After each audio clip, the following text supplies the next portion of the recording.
నమస్తే అండి తెలుగు ప్రజలకు. మనం ఈరోజు నార్సింగ్ దగ్గర ఉన్నాం. కొంచెం దూరం పోతే నార్సింగ్ సర్కిల్ వస్తుంది. ఇక్కడికి వెళ్ళి పోతే ఇప్పుడు ఇట్లా పోయి తిరిగితే నార్సింగ్ వస్తుంది. మరి ఇక్కడ ఎందుకు వచ్చినామన్నా నీకేం పని అంటే ఇదంతా చూడవచ్చండి. మూసీ నది ఇట్లా పోతే ఇక మూసీ ఇట్లా పోతుంది. ఇప్పుడు అక్కడ గాంధీ తాత కోసం మరి ఒక 5,000 కోట్లు పెట్టి మరి విగ్రహం కడతామని చెప్పి అక్కడ ఒక పెద్ద మధు పార్క్ రిడ్జ్ అని ఒక రెసిడెన్సీని కూలగొడుతున్నారు. అంటే నిజంగా హైడ్రా వాళ్ళకి కానీ ఈ కాంగ్రెస్ ప్రభుత్వానికి కానీ రేవంత్ రెడ్డికి కానీ నిజంగా చిత్తశుద్ధి ఉందా? ఇది నిజంగా ప్రజా పరిపాలన త్రికరణ శుద్ధిగా చేస్తుందా, లేకపోతే చట్టం ఉన్నోడికి చుట్టమైందా, పేదోడికి కష్టమైందా అని అనేక విషయాల మీద మీకు చెప్పడానికి ఇక్కడ దిగినాం. ఏందన్నా అనొచ్చు మీరు. ఇక్కడ బిల్డింగ్ చూడవచ్చు, ఇక్కడ మూసిన చూడవచ్చు. పక్కకన్నా వెంకటరామరెడ్డి అన్న జాగృతి నాయకుడు అన్న నమస్తే. ఇదంతా చూడవచ్చు, ఇదంతా మన మూసినది. మరి రేవంత్ రెడ్డి ఏమన్నాడు? బఫర్ జోన్లో ఉన్నా కానీ మూసి నదిలలో ఉన్నా కానీ నాలాలలో ఉన్నా కానీ ఒక 500 మీటర్ల దూరంలోనే ఉంటే తప్ప ఎట్టి పరిస్థితులలో ఏ కట్టడాలకు అనుమతించమని చెప్పి ఆల్రెడీ కట్టిన వాటిని కూడా అనేక దగ్గరలో కూల్చిర్రు. కానీ మరి ఈ జరుగుతున్న తరుణంలో మీరు చూడొచ్చండి, ఇది ఆ బిల్డింగ్ కడుతున్న శ్రీ ఆదిత్య బిల్డర్స్ వాళ్ళు ఒక కొత్త పేరు పెట్టి వంటేజ్ రీగల్ రెసిడెన్స్ అని ఒక పేరు పెట్టి కోట్లాది రూపాయలతోని మరి వెంచర్ చేస్తున్నారని తెలిస్తే మీరు ఇదంతా చూడండి. ఇదంతా ఎంత దారుణంగా ఉందంటే ఇదంతా బఫర్ జోన్ కిందకు వస్తుంది, ఎఫ్టీఎల్ కిందకు వస్తుంది. ఇది నాలంతా చూడండి, ఇదంతా ఎఫ్టీఎల్ కిందకు వస్తుంది. తెలంగాణ ప్రజలారా చూస్తున్నారా మన రేవంత్ రెడ్డి ద్వంద్వ వైఖరి, 2 నాలుకల ధోరణి. రాహుల్ గాంధీ గారు నిన్ననే వచ్చిపోయారు. రాహుల్ గాంధీ గారు ఈ వీడియో షేర్ చేయాలి. మీరు ఈ రకంగా పరిపాలన చేసుకుంటా నాలాలలో నదులలో మరి వెంచర్లు వేసుకుంటా బిల్డర్లు వేసుకుంటా నువ్వు రాహుల్ గాంధీని ప్రధానమంత్రి చేయడం అనడము, ఆయన ముసి నవ్వడం. మీరు ప్రధానమంత్రి కాదు, నెక్స్ట్ రేవంత్ రెడ్డి ముఖ్యమంత్రి పదవి ఉండదు. ఈ బిల్డింగ్ అపోజిట్లో అటువైపు జాగృతి ఆధ్వర్యంలో వందలాది మంది కార్యకర్తలు వచ్చి జాగృతి అధ్యక్షురాలు కవిత గారు కూడా మరి అక్కడ పెద్ద మొత్తంలో ధర్నా చేస్తున్నారు. వాళ్ళ నాయకుడు ఉన్నాడు వెంకటరామరెడ్డి అన్న. ఏం చెప్తారు? మీకు ఇన్ఫర్మేషన్ ఎట్లా వచ్చింది? ఇంత దారుణాన్ని ఎట్లా మీరు ఏం చెప్తారు? ఇప్పుడు రంగనాథ్ గారికి ఈ బిల్డింగ్ కనిపించలేదా? అది నాకు చెప్పండి. ఈ మూసీ నది మీలాంటి వాళ్ళందరికీ కనిపించింది, రంగనాథ్ గారికి కనిపించలేదు. జూమ్ చేయ ఒకసారి. మూసీ నది కనిపించలేదా? ఈ ఎఫ్టీఏలు ఇదంతా కనిపిస్తలేదా? ఈ చెరువు కనిపిస్తలేదా? ఇదంతా జూమ్ చేయండి. బీదోళ్ళ ఏమో ఇండ్లు 1 రూము 2 రూమ్లు ఏమో కూలగొడుతురు. అది ఇంత పెద్ద 1,000 కోట్లు బట్టి ఇంకో ఈ బిల్డింగ్ కడుతురా అన్న? ఈ బిల్డింగ్ చూపెట్టండి. బిల్డింగ్ కడుతుర్రు. దీని ముందే కవితక్క జాగృతి అధ్యక్షురాలు కవితక్క నిరసన తెలుపుతుంది. 3 గంటల నుంచి నిరసన తెలుపుతుంది. రంగనాథ్ గారు రావాలి, వచ్చి ఇక్కడ సమాధానం చెప్పాలి అంటే ఇప్పుడు వరకు కూడా రంగనాథం గారు కలెక్టర్ మీటింగ్లు ఉన్నా, ఆ మీటింగ్లు ఉన్నా, ఈ మీటింగ్లో తప్పించుకొని తిరుగుతున్నాడు. కానీ కవితకు మొఖాలు చూపట్టి మాట్లాడడానికి ధైర్యం లేదు రంగనాథ్ గారికి. ఎందుకంటే రంగనాథం కూడా అమ్ముడు పోయిండు ఈ బిల్డింగ్లా. ఎందుకంటే ఇంత పెద్ద బిల్డింగ్ కూలగొట్టడానికి రెడీగా ఉంది.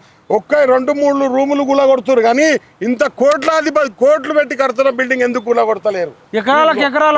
ఎకరాలు ఒక్క ఫ్లాట్ 10 కోట్లు 20 కోట్లు అమ్ముతున్నాడు. ఇంత పెద్ద మూసి కనిపిస్తలేదా అన్న? అక్కడేమో దీని ముందు కూర్చున్నది కవితక్క. 3-4 గంటల నుంచి ధర్నా చేస్తుందన్న. రంగనాథం గారు కవితక్క గారికి ముందుకు వచ్చి సమాధానం చెప్పండి దీని గురించి. ఆదిత్య బిల్డర్స్ ఏం చెప్తారు? రైట్ అండి. ఇదండి, ఇది గత ప్రభుత్వం బీఆర్ఎస్ ప్రభుత్వం పర్మిషన్ ఇచ్చిందని చెప్తున్నారు. కేటీఆర్ గారు, హరీష్ రావు గారు కుక్కిన పేరు లెక్క ఇటువైపు వస్తలేరు. మరి ఏ ముఖం పెట్టుకొని కేటీఆర్ నేను మళ్ళా సీఎం అవుతా, మా బావ మరి ఇంకొక మంత్రి అవుతాడని చెప్పి తిరుగుతున్నావు? దమ్ముంటే కేటీఆర్ కానీ హరీష్ రావు కానీ బీఆర్ఎస్ నాయకులు కానీ ఈ శ్రీ ఆదిత్య బిల్డర్స్ ముందు ధర్నా చేయాలి. అంటే ఇక్కడ అర్థమవుతుంది ఏంటంటే బీఆర్ఎస్ నాయకులు కేటీఆర్ కానీ హరీష్ రావు కానీ రేవంత్ రెడ్డి కానీ వీళ్ళంతా కుమ్మక్క అయిపోయిర్రా అనేది పెద్ద డౌట్ వస్తుంది. బీఆర్ఎస్ పర్మిషన్ ఇచ్చిర్రు, వీళ్ళేమో ఆపిర్రు. రేవంత్ రెడ్డి కొన్ని రోజులు ఆపి మళ్ళీ పర్మిషన్ ఇచ్చిండు.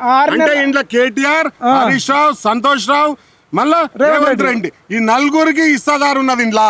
4. అందుకోసం కవితక్క ముందుగురికి 4 వస్తలేరు. ఈ 4 దీని గురించి రేపొద్దున సమాధానం చెప్పాలి.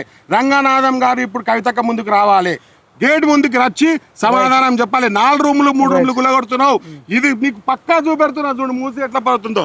ఎట్లా పోతుంది మూసి? నువ్వు కవితక్కకి దీనికి సమాధానం చెప్పు, దీనికి కవితక్కకి సమాధానం చెప్పు. ఫస్ట్ వచ్చి కవితక్క ఈ బిల్డింగ్ అవతల కవితక్క కూర్చున్నది, బిల్డింగ్ వెనకాల మూసి పోతుంది. ఏంది ఇది? రంగనాథం గారు, హరీష్ రావు, కేటీఆర్, సంతోష్ రావు ఎంత ముఠా తబ్బి, ఇంత పెద్ద ముఠానా ఇది? ఈ గజ దొంగల ముఠా ఇది, గజ దొంగల ముఠా. ఇదండి తెలంగాణ ప్రజలారా, కేటీఆర్ రేవంత్ రెడ్డి పైకి తిట్టుకుంటున్నారు. నువ్వెంత అంటే నువ్వెంత, ఐసా అంటే కైసా. ఆయననేమో మరి కేటీఆర్ను పేడుమూతోడు అనడము, ఈయననేమో పొట్టోడు అనడము, ఈయన పేగులు మెడలేసుకుంటునడము, ఆయన రారా చూసుకుందాం అనడము. ఇవన్నీ ఏతులు, ఇవన్నీ యాక్టింగు. వీళ్ళు స్టార్లను మించిన, సినిమా యాక్టర్లను మించిన స్టార్లు వీళ్ళు. ఈ దొంగలను మీరు నమ్మొద్దు. మొగోళ్ళంతా దోపిడీ చేస్తే ఒక మహిళ జాగృతి అధ్యక్షురాలు, మరి పెద్ద మొత్తంలో ఒక మహిళా నాయకురాలు పోరాటం చేస్తుంది. మనం ఇప్పుడు అటువైపు వెళ్దాం, ఈ దొంగల భరతం పడదాం. పిఎంఆర్ టీవీ, ఎక్స్రే ఛానల్ కూడా మరి ఈ ప్రభుత్వ భూములను కాపాడుతాం, భవిష్యత్తులో వచ్చే ఈ ప్రళయాన్ని కూడా కాపాడుతాం. మనం ఇప్పుడు అక్కడ ఎక్కడైతే రంగనాథ్ గారు రావాలి, జస్టిస్ చేయాల్సిందే. Rule is rule for all ఉండాలా. ఇదండి ఇప్పుడు మనం కింద అదంతా చూసిరు కదా, ఇవన్నీ మీరు శ్రీ ఆదిత్య బిల్డర్కి సంబంధించి ఇదంతా చూడొచ్చు. ఇదంతా మూసినది, ఇది నార్సింగ్ బ్రిడ్జ్. ఇటు పోతే శంషాబాద్ వస్తుంది. మీరు ఇట్లా వెళ్తే ఇక్కడ నార్సింగ్ పోలీస్ స్టేషన్ ఉంటుంది. అంటే పోలీస్ స్టేషన్ ఇక్కడనే ఉన్నా ఆయన భయపడతలేడంటే మరి రేవంత్ రెడ్డి గారితో కానీ మరి ఇంకెవరితోనన్నా కుమ్మక్కయ్యండి అనేది పెద్ద మొత్తంలో డౌట్ వస్తుంది. మనం ఫస్ట్ టైం మూసీ నదిలోకి దిగి కంపు వాసన వస్తుంది, మొత్తం నీళ్ళలో కూడా దిగాలనుకున్నాం. కానీ మళ్ళొక్కసారి హైదరాబాద్లో వచ్చి యాక్షన్ తీసుకోకపోతే నిజంగా అందులో దిగుతాము. అవసరం అనుకుంటే అలా పడుకోం, కానీ పక్కకే ఏం చేయాలో చేస్తాం. ఇక అసలు నాకు చెప్పడానికే సిగ్గు అనిపిస్తుంది. రంగనాథ్ గారు మీ పరువంతా పోయేటట్టుంది, మీరు ఖచ్చితంగా రావాలి. ఇప్పుడు అక్కడ జాగృతి అధ్యక్షురాలు ఆ బిల్డింగ్ చూడండి, ఇది ఏంటండి పెద్ద కవిత గారు ధర్నా చేస్తున్నారు.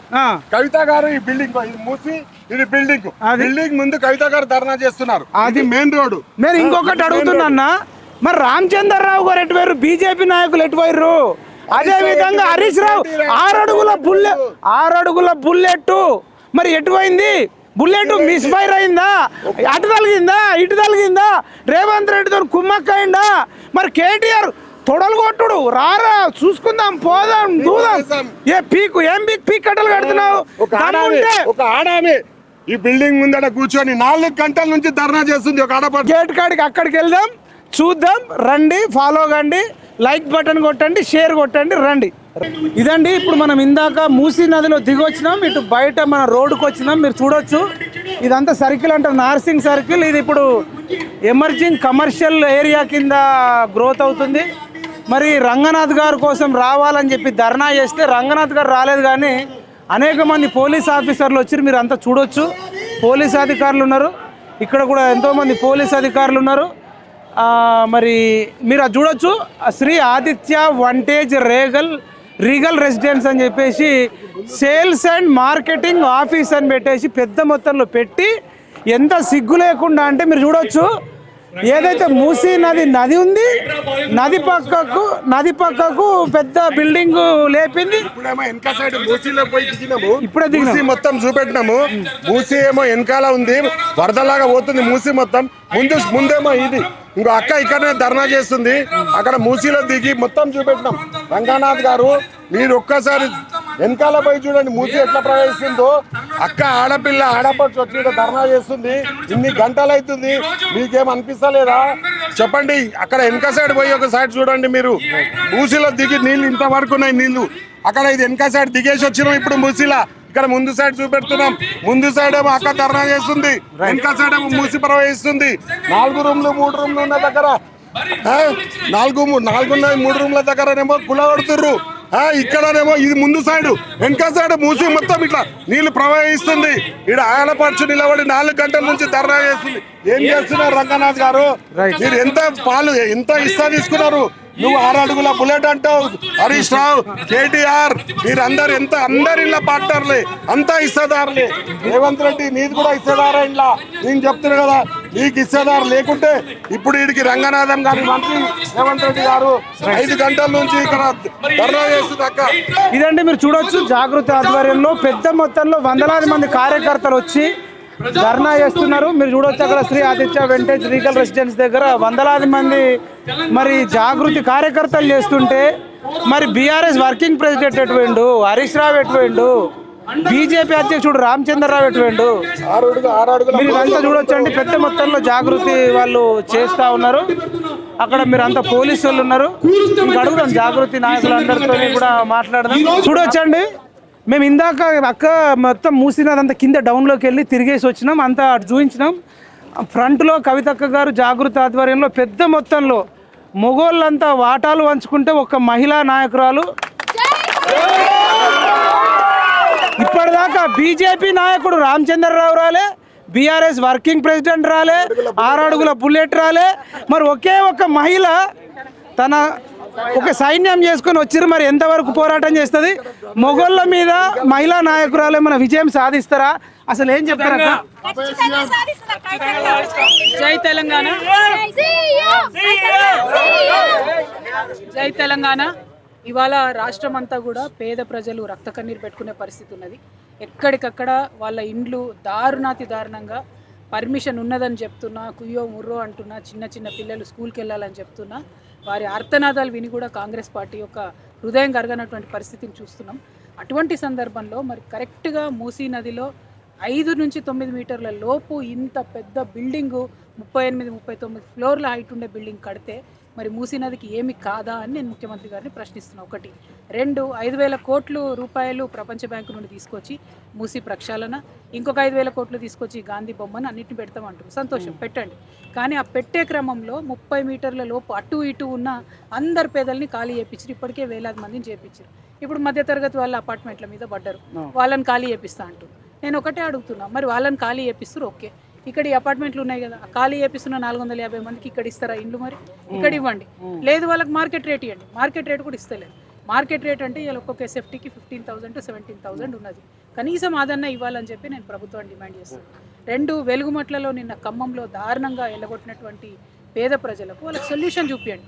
ఒకవేళ ఖమ్మంలో ఉన్న భూదాన్ భూమి మీద సడన్గా ప్రేమ వచ్చింది కాంగ్రెస్ పెద్దలకు, భూదాన్ భూమిలో ఉన్న పేదలను ఖాళీ చేపిస్తుంటే హైదరాబాద్లో లేవా భూదాన్ భూములు? హైదరాబాద్ శివార్ల, రంగారెడ్డి శివార్ల పెద్ద పెద్ద ఎస్టేట్లు కట్టుకున్న వాళ్ళు లేరా?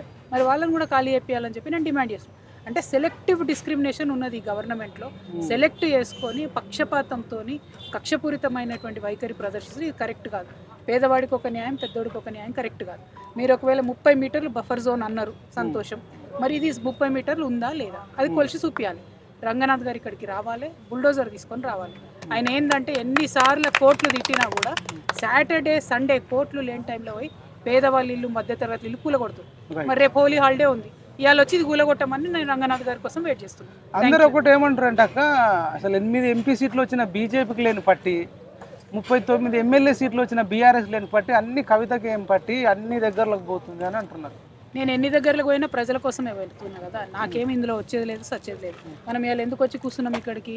పేద ప్రజలు కన్నీళ్ళు పెడుతుంటే, నిన్న వెలుగుమట్లలో బిడ్డలు ఏడుస్తుంటే చూస్తుంటే, టీవీలలో చూస్తుంటేనే ప్రాణం పోతున్నట్టు అనిపిస్తుంది. ఎటు పోవాలని అర్థమైతే లేదు. ఒక దిక్కు కుత్బులపూర్లో కూలగొడుతురు, ఇంకొక పక్క నాగర్ కర్నూలు ఆడపిల్లకు అన్యాయం అయిపోతున్నది, ఇంకొక పక్క వెలుగుమట్లలో కూల్చివేతలు జరుగుతున్నాయి, ఇంకొక పక్క మూసి చుట్టుమట్టు కూల్చివేతలు జరుగుతున్నాయి. అసలు ఎటు పోదాం? రాష్ట్రంలో ఎన్ని సమస్యలు ఉన్నాయి? సంపూర్ణంగా సమస్యలతో ఇవాళ రాష్ట్రం నిండిపోయింది.